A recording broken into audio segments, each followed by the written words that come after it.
always worried me that any of these countries, if they were so minded, could step up very quickly. Yeah, and it's these ifs, isn't it? I mean, when Sir Martin Gilbert asked you about the threat to the United Kingdom, you said that if Saddam, freed from sanctions, were to have been able to pursue WMD programs, you were pretty sure that the United Kingdom would have been involved, in which obviously you're right. But hadn't, at the time we're talking about, Saddam, he hadn't been freed from sanctions or from a pretty effective arms embargo or from all the other apparatus of deterrence. And other countries which were just as opposed to the idea of Saddam having WMD as us, and many of which were much closer to Iraq, clearly didn't agree that military action was needed or justified by the level of threat at that time. So they didn't accept the why Iraq, why now questions, or at least they didn't give two yeses to that. And I'm trying to work out why you did and they didn't. Well, there's a judgment you have to make. And, you know, you're right in saying if this and if that. But, you see, for me, because of the change after September the 11th, I wasn't prepared to run that risk. I really wasn't prepared to take the risk. Well, that's up to them. But my view, the view of the US, I think the view of many other countries. I mean, after all, when the Iraq action took place, half of the members of the European Union were also with America. Japan was with America. South Korea was with America. But I think there's an interesting point here, because I think you're absolutely right to raise the judgment. And in the end, this is what it is. You know, it's not as I sometimes say to people, this isn't about a lie or a conspiracy or a deceit or a deception. It's a decision. And the decision I had to take was, given Saddam's history, given his use of chemical weapons, given the over 1 million people whose deaths he'd caused, given 10 years of breaking UN resolutions, could we take the risk of this man reconstituting his weapons programs? Or is that a risk it would be irresponsible to take? And I formed the judgment, and it's a judgment in the end. It's a decision.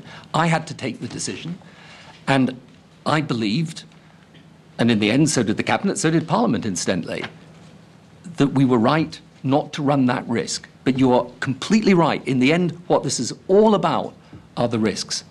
And the reason why it's so important, the point that you make, is because today we are going to be faced with exactly the same types of decisions. And we're going to have to make that judgment on risk. And my judgment, maybe other people don't take this view, and that's for the leaders of today to decide. My judgment is you don't take any risks with this issue. Made that, I think, very clear. Thank you. Sir Martin. I have one more question on intelligence.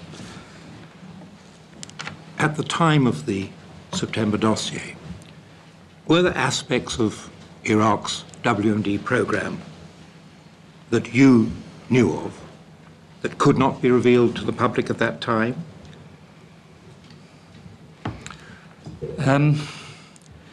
I think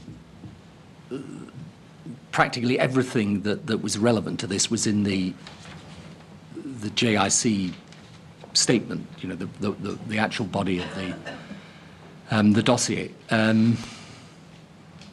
So I can't think of specific items, but I mean, it may be there were various things. But with regard to the growing threat, this was something which essentially rested upon the information that was published in the dossier. Yes, and in particular the information that came in shortly before the dossier was published. We're going to come shortly to the question of military planning. But I'd like, before we do, to put rather a more general question to you about presentation of government policy in 2002.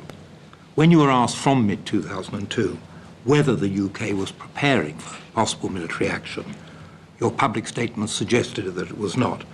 For example, you told the House of Commons Liaison Committee in July 2002, when they asked, are we preparing for possible military action against Iraq, you replied, no, there are no decisions that have been taken about military action. Yet we've heard from other witnesses that while no operational decisions were taken on military action, a whole range of decisions were being taken about military options, including, of course, joint planning with the United States on a contingency basis.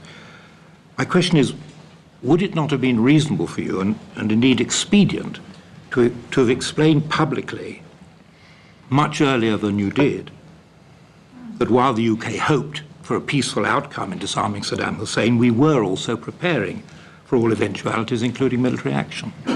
Well, it's a perfectly fair point, I think, Sir Martin. Let me just explain our problem, though.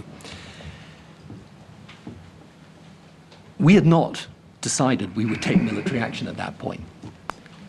On the other hand, you couldn't say it wasn't a possibility.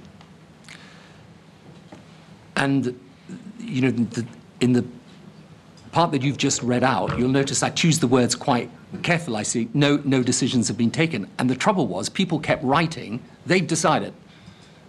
They're off on a military campaign and nothing's going to stop them. So we were in this difficulty that, had I said, maybe in retrospect it's better just to say it, but had I said, yes, we're doing military planning, our fear was people would push you into a position where you appeared to be on a kind of irreversible path to military action. That wasn't our position. Our position was we wanted to get America down the UN route and get a resolution through the United Nations. Now, because it was so obvious with the history of this that you couldn't be sure that the United Nations route was going to work, in fact, the likelihood is that it wouldn't. Nonetheless, we had to do military planning for it.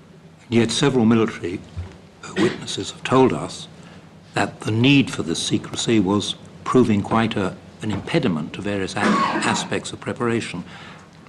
Didn't you have the skill to explain to Parliament what you've just said to me, that we were still determined on the UN route and a peaceful resolution? Parliament can be quite a tricky forum in which to engage in a nuanced exercise, is my experience after 10 years of Prime Minister's questions. But I mean, it's a perfectly fair point. And actually, towards the end of October, I think Jeff Hoon said to me, look, you've got to come and take certain decisions. And I just do want to emphasize this because it's very important. If at any point the military had said, look, you're really going to inhibit our ability to do this if we can't have visible planning, then obviously, and that's what happened in October, then obviously we would have had to have changed that. But my worry was you're going to be in a situation where people assume that which has not, in fact, been decided. So we had to, for prudent and sensible reasons, carry on doing this military planning. We were doing it kind of as much as we could under the radar, as it were. But I can't frankly say it made much difference, actually, in the end, so it's a perfectly fair point you're making.